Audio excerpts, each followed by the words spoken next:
大家好，我是老吴。今天老吴八卦的主角来自一部纪录片，主角名字叫做《洪博软件教育》。我将以它为例，聊一聊蛮大的一部分中国的民营教育是如何榨干中国农村家庭以及他们崛起的秘诀。我不知道有多少人认识一位中国纪录片导演叫陈维军，在老吴眼中，他是一位很优秀的写实主义纪录片导演。但由于他的很多作品在国内禁播，所以国内鲜为人知。他的代表作有2004年《好死不如赖活着》，讲述艾滋病家庭的故事；2007年《请为我投票》，讲述一个小学班级民主选举背后的故事；2008年《世界最大的中餐馆》，讲述湖南西湖楼饭店老板、食客和打工人各自的故事；2012年《为什么贫穷之出路》，讲述中国民办教育的混乱，其中一个给出的案例就是这个洪博软件教育。2017年，生门讲述妇科产房几个孕妇生产的过程以及他们的家庭故事。2019年，城市梦讲述城管与钉子户之间斗智斗勇的故事。光看这些内容就知道，他瞄准的对象是一些社会底层。纪录片很大篇幅涉及他们生活的艰辛以及被如何压榨之类的敏感话题，被尽在所难免。但正是由于它展现了中国社会在经济发展过程中最真实的一面，使得他的作品在海外获奖无数。而请为我投票甚至还获得了2008年奥斯卡最佳纪录片长片提名。据陈维军透露，他调查发现很多小朋友都想当官，这是激发他拍摄这部电影的灵感。于是他拍下了小学生用民主方式选择班长的过程，来看看小朋友的民主意识和思考。但是这部纪录片由于涉及民主自由等观点，毫无意外的在国内被禁播。我们先来看一下出路这部纪录片中一些片段，看看导演是如何借洪博软件教育一个老师之口，讲述这些中国民营教育是如何哄骗以及榨干中国农村家庭，以及给这些家庭和他们的孩子虚假希望的。中国3大暴利行业之首嘛，就是招生了。反正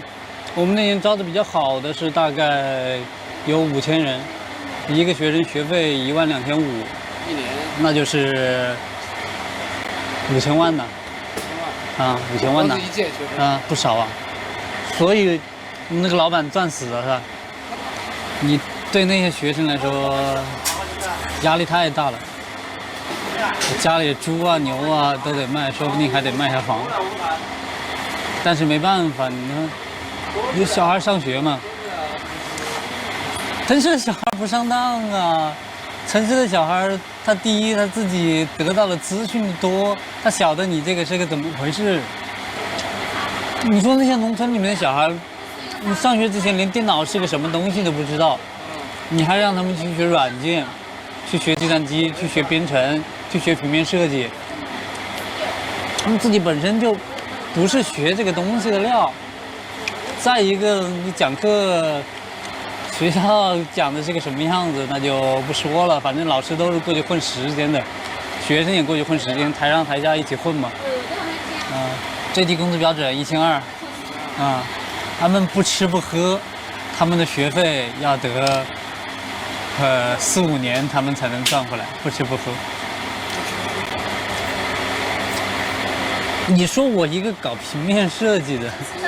他都能让我出来像个民工一样，每个村子里面跑去招生，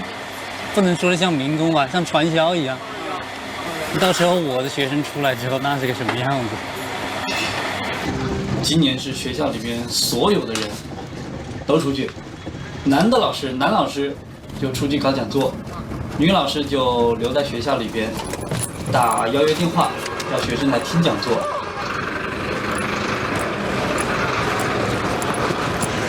读书是我们当今社会的最好的出路，你们认为是还是不是？是，至少在中国那是肯定是的。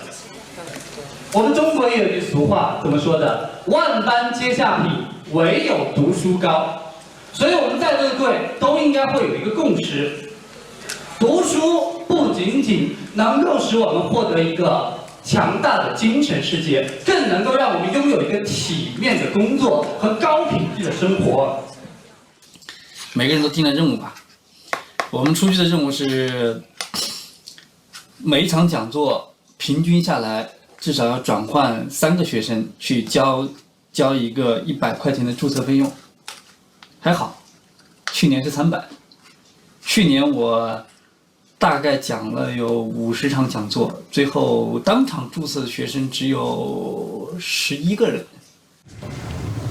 教育产业化实行这么多年，基本上来说，所有的优势的教育资源都集中在城市里边。那么农村的小孩没有良好的教师团队，他们没有办法，他们进不了重点大学，他们就只能够来选择我们这样的一些对于你的分数没有什么要求，但是最终又会发给你一个大学文凭的这样的一个商业性质的学院。我们是个公司，我们不是一个学校。严格来说，它只是一个公司，就是把学生弄进来，交了钱，再把他弄走就可以了。中间你不需要做任何事情，学校从来不会管你教的好或者是不好。现在高考已经结束了，就是你们大家都处在一个放生的阶段，但是老师还是建议你就是抽出时间来多了解一下关于择校方面的相关信息。主要招生对象的话就是200分左右的，但你想200分左右这种学生，他态度肯定很不认真，他不好好学习，他态度也不认真，估计没人了，看后面再去补起来吧。反正平均每场得讲3个人进来，没达这个指标，学校就要对你做出惩罚呀。还不知道怎么惩罚，无非就是扣点钱了。扣钱就是最大的惩罚了，本来就赚不了多少钱。今天开场3分钟要先讲个故事啊，这个故事的目的呢，就是为了让底下做那些学生的家长跟着你在10分钟之内把眼泪流出来，那你就成功了。只要把家长忽悠到手，学生就不用谈了。站着去。说到这里呢，我首先跟大家讲一个犹太人读书的故事。据说在每一个犹太人家庭里，当小孩稍微懂事时，母亲就会翻开圣经，点一滴蜂蜜在上边，然后呢，去让这个小孩亲吻圣经上的蜂蜜。那么这样做的目的是为了干什么？这样做的目的呢，只有一个，那就是为了告诉小孩，书是甜蜜的，知识是甜蜜的，读书是甜蜜的。我们中国也有句古话，万般皆下品，唯有读书高。万般皆下品，唯有读书高，对不对？所以你就得抓着这个心理啊。读书不光给予我们精神世界的无限满足，读书还能使我们拥有体面的工作、高品质的生活。出去之后就得把这个声音去搞得比较浑厚一点，这样比较有说服力一些。在这边呢是弘本人教育的藏书丰富的阅览室，设备先进的项目实验室。这边什么阅览室啊、项目实验室啊、商业报告厅啊、项目讨论室啊、学习室啊，什么乱七八糟的，没有一个是我们学校的，全部在百度上面找的图片。没百度，这些人怎么活呀？在弘本人教育呢，拥有一支经验丰富的3师型的团队。这里边至少这一排，那都是教务部的老师，都不是住宿老师，过来凑人数嘛。洪博的90%的老师都没有去什么教师资格证这样的东西，可能就是说你在外边公司里面去做过一段时间，比如说网络公司里面做过一段时间 ，OK， 那你就可以把你招进来去教网络安全，你就是头一天晚上上网去找点教程，第2天再去教一下嘛，很简单的，学生反正也不学嘛。有像我们殷红同学这样还没有毕业就被企业提前录用，年薪开到了10万元的成功学子，也有着众多的进入到微软、IBM、华为等等高新技术 IT 企业的成功学员。就业明星的视频，到时候到会上放给学生看，假的要死，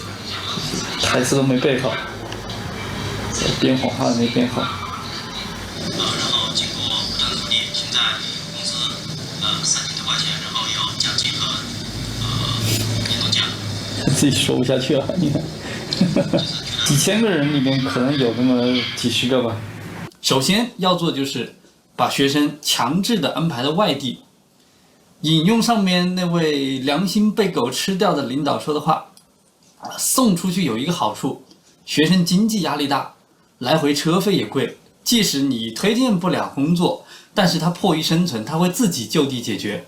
哪怕在本地还不是推荐不了什么工作，免得他们回来扯皮。看完这些，是不是心情有点沉重？这些做民营教育的完全把教育当成一种赚钱套利的生意，用尽坑蒙拐骗的手段，榨干了中国本就贫穷的农村家庭最后一点血汗钱，让他们怀抱希望，把自己的孩子们送进这些野鸡野鸭学校，成为无用的人，永远摆脱不了阶级固化。接下来我们就来扒一下这里提到的宏博软件教育，它的母公司叫武汉宏博集团有限公司，这是公司官网的集团介绍。这里提到公司成立于2000年，是一家以高等学历教育、IT 职业培训、生物环保、农业科技投资为主，高校后勤和金融业等投资为辅的综合性、多元化经营的集团公司。集团固定资产超15.5亿元，集团主要资产或者说子公司包括武汉工商学院、武汉宏博软件教育股份有限公司、军级环境科技股份有限公司、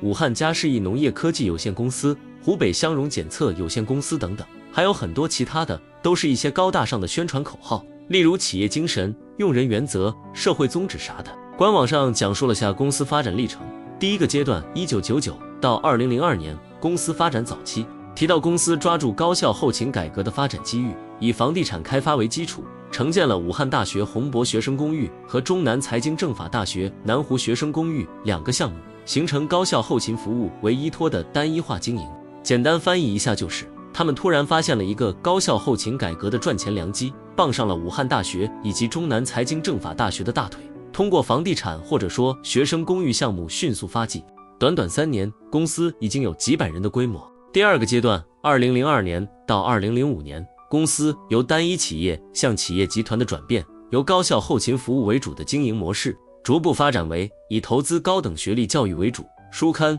出版发行等为辅的经营模式。公司投资武汉大学东湖分校、中南民族大学工商学院等，公司迅速发展到2000人规模。翻译一下就是，通过继续傍上公立学校大腿，投资他们的2级学院或者说民办学院，公司迅猛发展，从后勤服务华丽转身成高等学历教育，并开展了例如出版发行之类新业务。第三个阶段，从2006年至今，公司积极探索产、学、研、用相结合的发展道路，其业务范围由学历教育为主，转型为学历教育、职业培训、生物环保、农业科技4驾马车并行。集团旗下进一步对应4驾马车，形成各个产业的子公司单独运作。这个是他们集团的组织结构，由宏博集团控股下面的这5个主要企业，其中武汉工商学院以及宏博软件教育是属于教育类的，一个是高等学历教育，属于3本，一个是职业培训教育。湖北科亮以及湖北军集是2家环保，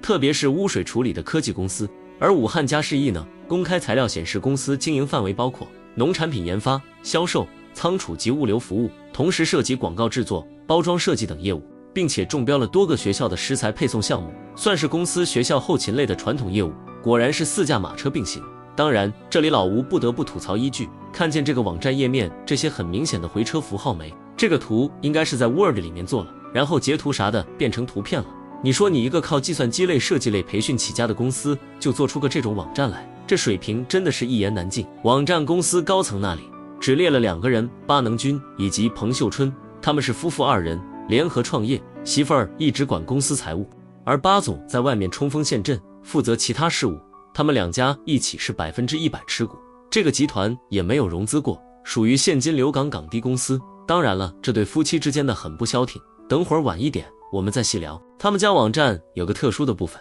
叫做领导关怀，这里面可就牛逼了。第1张是我们的大大和他们子公司嘉士益董事长参观交谈的照片，其他的还有不少省部级干部视察交流照片，例如这个他们集团子公司某人和国家水利部部长瞿浩辉的合影。这里依旧要给个差评，因为瞿浩辉在水利部最高应该只当到副部长，没有当过部长。你这个通告让部长情何以堪？此后他就去重庆当过副市长，后来是全国政协委员。其他的各级官员视察的所谓领导关怀，这里就不一一列举了。总体来说，这一家的政府关系应该一直是蛮好的，善于走上层路线。网站还有一个部分叫企业荣誉，我们迅速过一下，可以看出来这个集团及下属公司，包括巴总本人，可谓获奖无数，说明他们在民办教育这一行干的还是顺风顺水。他个人的一些奖项，例如优秀社会主义建设者、优秀民营企业家啥的，也说明他是个长袖善舞的人，和政府关系一直很好。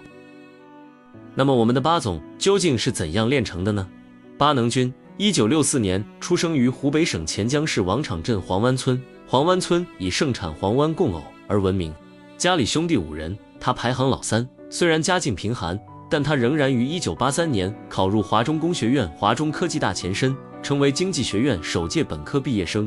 巴能军认识了同班女生彭秀春，彭秀春是四川仁寿人。1987年本科毕业后，彭秀春到四川成都工作，巴能军也来到西南财经大学读研，后2人结婚，育有1女。大学毕业后，巴能军曾到四川省金属材料公司工作，尽管福利待遇很好。1992年，巴能军决定离开这家公司，远赴海南岛白手创业。他做过房地产咨询，办过电子、医药、涂料类的工厂，还在信用社干过。后来他成立了海南恒源实业有限公司，当然那时候他没啥钱，硬是靠着个人实力，向校友、同事集资100万元，在海南创业，赚了第一桶金。后来巴能军回到武汉这个他熟悉的地方。2000年9月，宏博集团在武汉成立，巴能军任董事长。在不到10年间，巴能军在民办高等教育、高校后勤设施投资与开发、教材出版发行等领域四处出击。2000年初，也就是2002到2005年，集团成立后不到5年，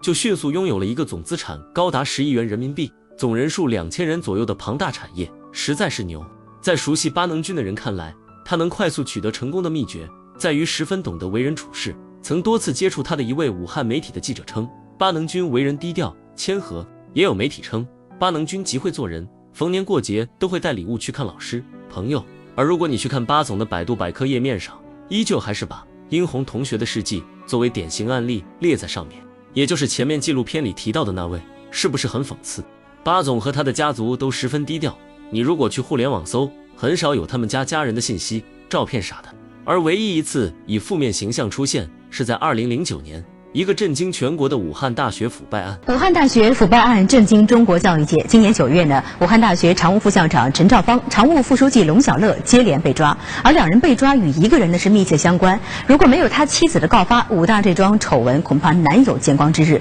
而这个关键人物的名字叫做巴能军。对很多人来说，巴能军是一个陌生的名字，但在湖北省，巴能军算得上一个响当当的人物。巴能军现年45岁，被捕前身兼多职，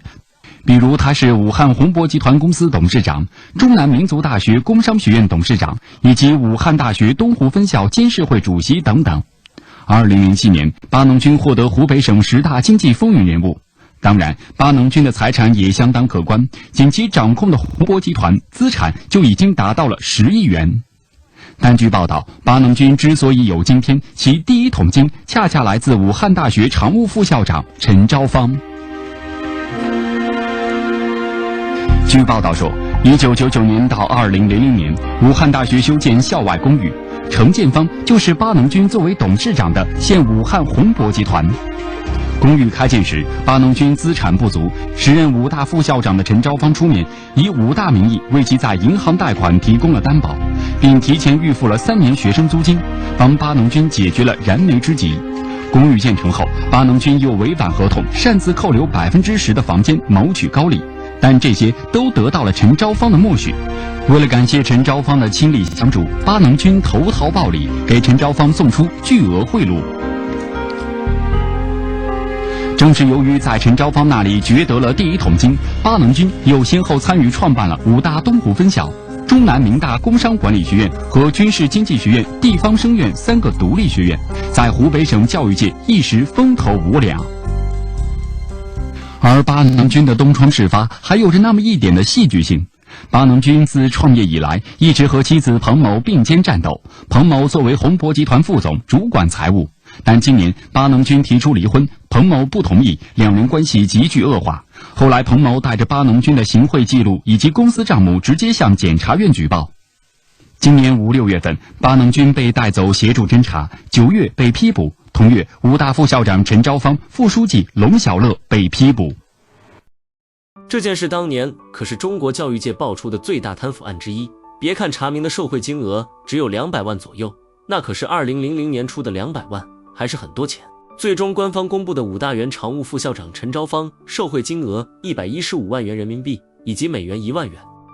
武大党委原常务副书记龙小乐受贿金额61万元，而行贿主体几乎都是宏博集团。巴总和陈昭芳结识于1996年，那一年时任湖北民心信用社总经理的巴能军想到武汉大学经济系读博士，通过原湖北省教委某副主任介绍，认识了时任武大总会计师的陈昭芳。巴总是个情商很高的人，时常嘘寒问暖，送礼，这一来二去，两人就熟络了。1998年，巴能军开始做涂料、油漆生意，但陈昭芳建议他向后勤社会化方面转型。那时，陈昭芳分管武大后勤改革。2000年初，武汉大学面临连续扩招、学生公寓严重不足的窘境。陈昭芳告诉巴能军，武汉大学将建设学生公寓，巴能军可以投资建设，建好后再租给学生使用，巴收取租金。2000年9月，巴能军在武汉正式成立以高校后勤设施投资与开发为主业的宏博集团，自任董事长，开发宏博公寓。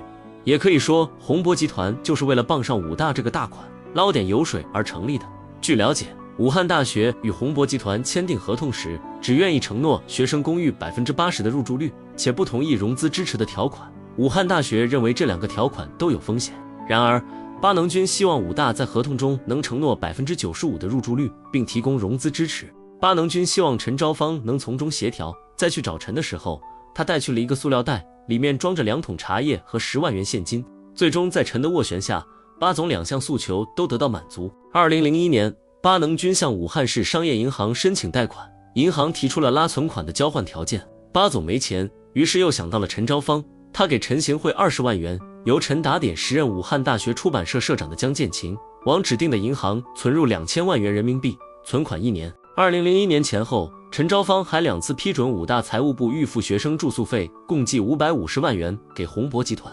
2001年至2009年间，陈昭芳在兼任武汉大学校友基金会法人代表期间，还多次将校友基金借给宏博集团使用。据了解，第一次借了200万元，之后每年借款金额都有增加，直至2008年达到500万元。2009年9月陈昭芳案发时，有500万元借款尚未偿还。2002年，巴能军得知武大东湖分校改制的消息后，向陈昭芳提出想办东湖分校。本来呢，宏博集团那时候还不够格，但自2002年7月起，兼任武汉大学拓展办学领导小组组长的陈昭芳，正是此次改制的关键人物。最终，在陈的斡旋下，2003年下半年，宏博集团和田野集团如愿以偿的中标东湖分校，与武汉大学签订了联合办学协议。宏博集团给陈行贿20万元。2005年上半年，巴能军为降低武汉大学东湖分校上交武汉大学的管理费，再次到陈昭芳家请求帮忙，这次又带来了5万元。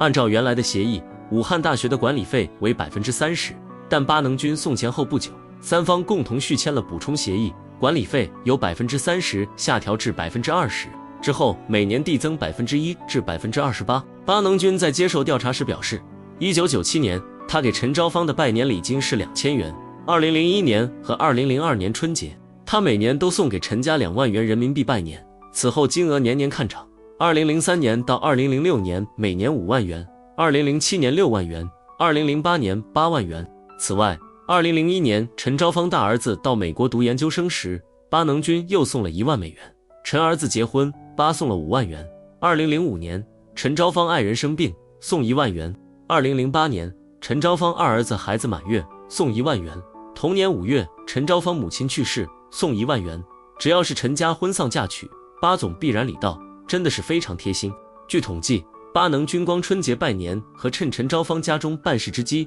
送的款项，就共计55万元人民币和1万美元。2008年，因陈二儿子的小孩即将出生，为出行方便，陈昭芳准备购买一辆白色别克陆尊 3.0 商务车，并与经销商谈好了价格。后来他却对巴能军提出借车，老于世故的巴总当然知道这就是得送，自然立马奉上。总结一下，就是在陈在职的那段日子里，巴总竭尽全力贿赂讨好他，通过他，武大的钱财就成了巴总免费小金库，而且一旦有诸如后勤保障、联合办学之类的肥肉，也总少不了巴总一口。而巴总也懂得殷勤的投里报桃，也给了陈一些小甜头。陈昭芳和龙小乐二位最终因为受贿罪分别喜提12年和10年刑期。而最搞笑的是，即便这些行贿受贿事实认定清楚，金额确定，这起案件却没有人因为行贿罪受刑，只有2位正厅级干部因为巴总家庭内部矛盾而进了大牢，而巴总更是只以100多万元的代价，短短几年换得了10亿身家。另外，这个案件的起因是负责财务的巴总夫人主动举报，可见此时巴总的婚姻应该已经名存实亡。总之，巴总威武，彭阿姨更威武，大义灭亲，灭了几只硕鼠，也让巴总从此不敢动弹。希望以后能多几位这种巾帼英雄出路。这部纪录片的一个主角宏博软件教育2000年初成立，主要从事 IT 职业培训。前面的纪录片里讲了很多，这里不再赘述。这几年相关的消息并不多，从能搜到的网页来看，似乎是在向着文化传媒，特别是网络主播之类的业务转型中。虽然贵为软件教育公司，网站却依旧做得很烂，甚至联系方式都是几个叉叉代替，地址是某省某市国家级经济开发区，满满的野鸡野鸭、草台班子之感。最近这些年，集团教育板块的重点已经转移到武汉工商学院这边。值得一提的是，2024年武汉宏博集团发生一次重大股权变更，巴总股份保持75%不变，曾经的第2大股东，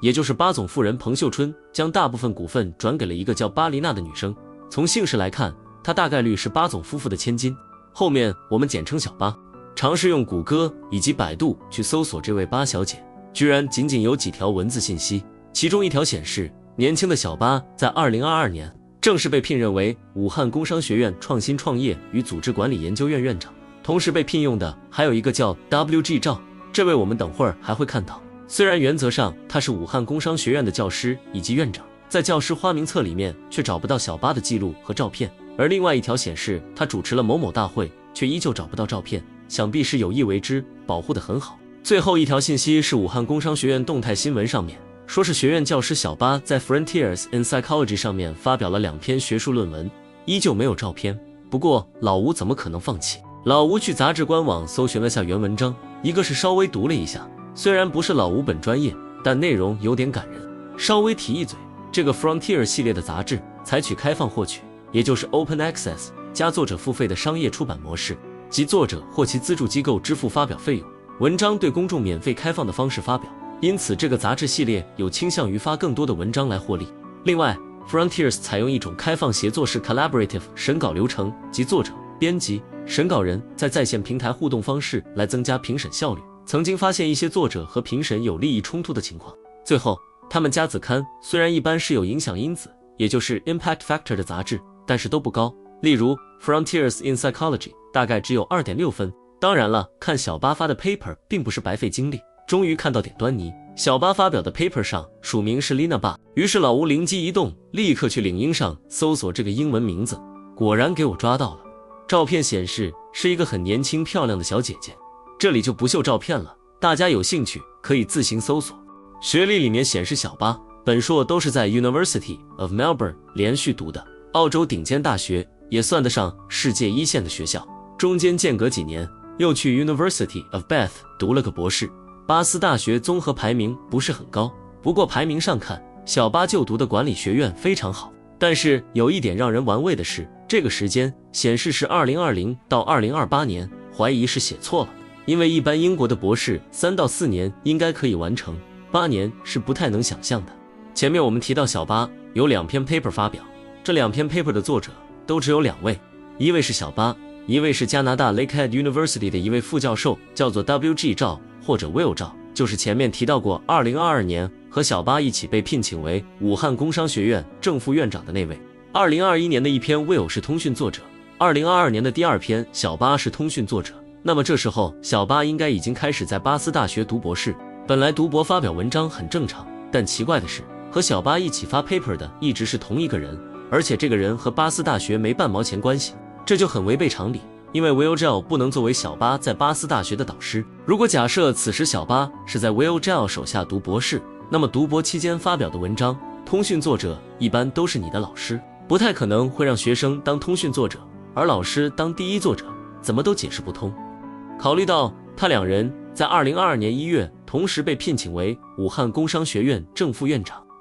而这篇 paper 发表于聘用之后，也就是利益关系发生在前，那么只能合理的假设 Lina 这个通讯作者的 paper 是 Will Gell 送的，甚至不排除前面一篇也是送的，目的是为了给小巴上位铺路。至于小巴未来怎么能从巴斯大学拿到博士学位，只能说拭目以待，估计钱给够也是能搞定的。我们再看一下小巴自己写的工作经历，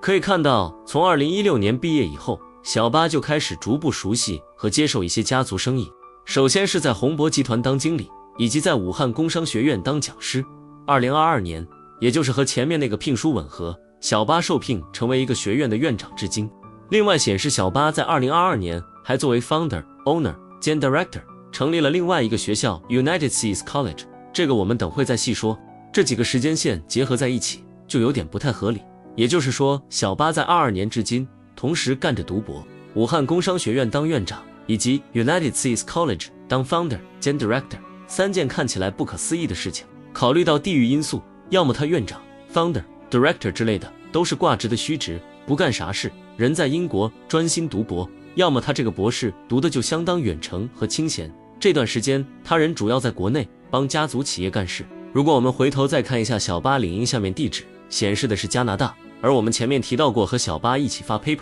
以及兼任武汉工商学院副院长的那个副教授也是在加拿大某大学任职。这里又提供了第3种可能性，就是巴小姐这些年一直都是在加拿大混，中加两边跑，可能是出于移民之类的目的。这样的话，找个当地的华裔学者名义上合作，发点文章，甚至是找他当枪手，就顺理成章了。两人还可以一起挂武汉工商学院正副院长。对于 Will Gell 来说，送点顺水推舟的人情就可以名利双收。对于小巴来说，逐步上位，未来变成学校校长，甚至集团董事长就顺理成章了。总体来说，这种可能性最大。至于这里面出现的这个 USC， 当然不是美国那个著名的 USC， 从 CEO 的 message 里面看可以得知，这是武汉工商学院在新加坡新办的一个学校，2023年开张。从涵盖范围来看，貌似全部是网络授课的 program， 感觉蛮有一些野鸡野鸭前置，可以供一些需要给自己贴金的人士弄个洗澡学历。稍微聊几句宏博集团这几年的重心，武汉工商学院